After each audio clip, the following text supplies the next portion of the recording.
Si hay un problema que engloba a muchos otros, que tiene muchas aristas y es muy complejo, es el tema de la pobreza. Cuando se habla de los pobres, lo que no se puede hacer es reducir la cuestión solo a lo económico, solo a lo social, a lo educativo, a lo político. En realidad es la suma de estos y otros factores.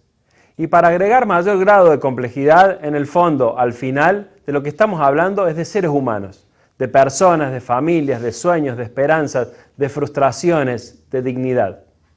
Y en este tema, el de la pobreza, se pone cada tanto en el tapete, aunque tan solo por algunos momentos cuando aparecen cifras, cuando todos esos miles de compatriotas, cada uno con sus historias, se reduce a un número. Y allí muchas veces terminamos hablando más del número que de lo que representa o de las soluciones reales. Y claro, es que tanto ayer como hoy, tanto en el gobierno nacional anterior como en el actual, las cifras oficiales están en cuestionamiento. Ayer se presentaban cifras de pobrezas menores a Alemania y hoy, entre una medición y otra, por ejemplo en Córdoba, se bajan 10 puntos casi de un plumazo y ambos hechos ocurrieron sin que nadie se ponga colorado. Está claro que tanto el INDEC como la provincia deben garantizar estadísticas públicas que realmente reflejen la realidad y sean creíbles. Aunque eso, en medio de una campaña política, parece ser una utopía. Por ello, a esta altura, quizás una de las mejores soluciones sería tener un órgano de medición de estadísticas sociales independiente de los gobiernos, autónomo y transparente. ¿Quién le pone el cascabel al gato? Por ahora, nadie. Pero más allá de este debate técnico, lo concreto es que 11 millones de argentinos están bajo la línea de pobreza y que 2,5 millones viven en la indigencia. Proporciones similares se reflejan en Córdoba.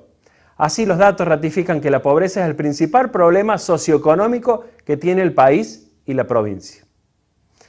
En este punto, ¿cuál es la realidad de la pobreza y de la indigencia en Río Tercero?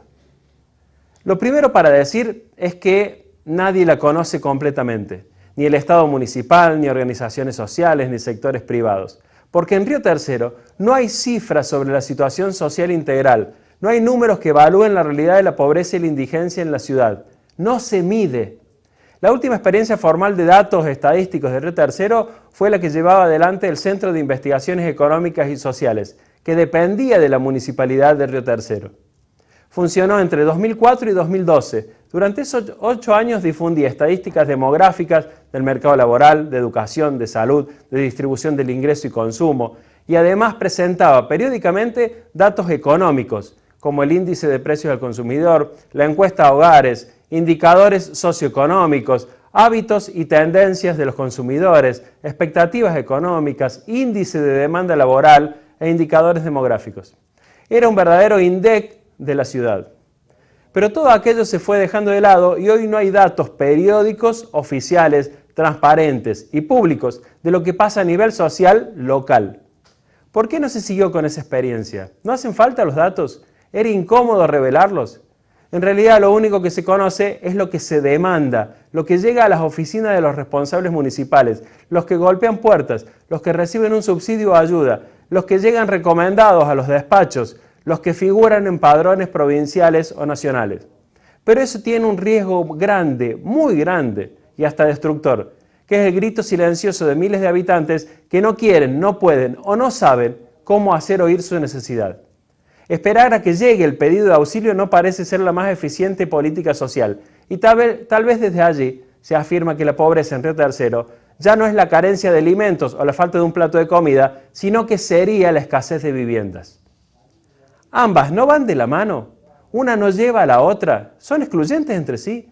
Y si mejor las englobamos en necesidades básicas insatisfechas y agregamos más ítems, y si hablamos también de desnutrición y malnutrición, y entonces, la pobreza, esa que mata de hambre a niños y adultos en todo el país, esa que es el mayor problema actual, esa que parece no tener freno, ¿no existe así en nuestra ciudad?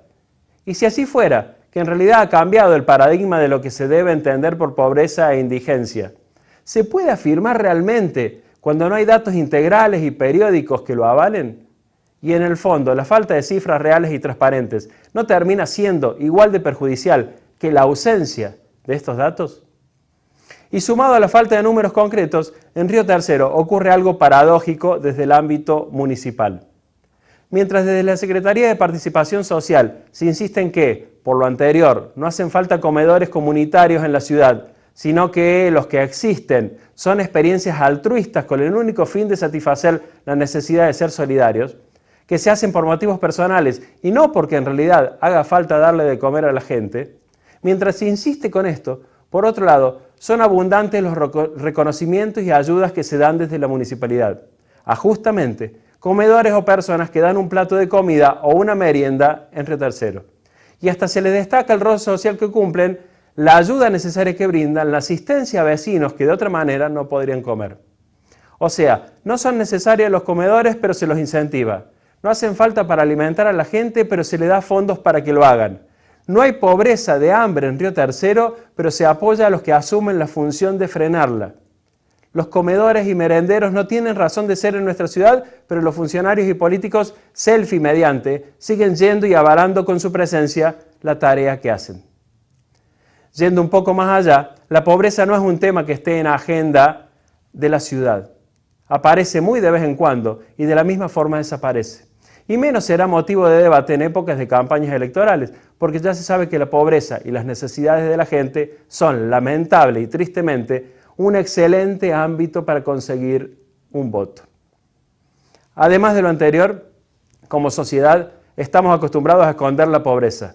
No nos gusta convivir con la pobreza. Inclusive muchas veces la estigmatizamos, porque así es más fácil alejarla.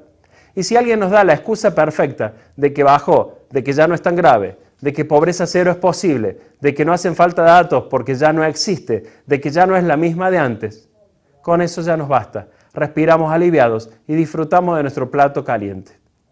Nelson Mandela decía, erradicar la pobreza no es un acto de caridad, es un acto de justicia. Y ya sabemos cómo funciona la justicia en este país. Muchas gracias, hasta el programa que viene.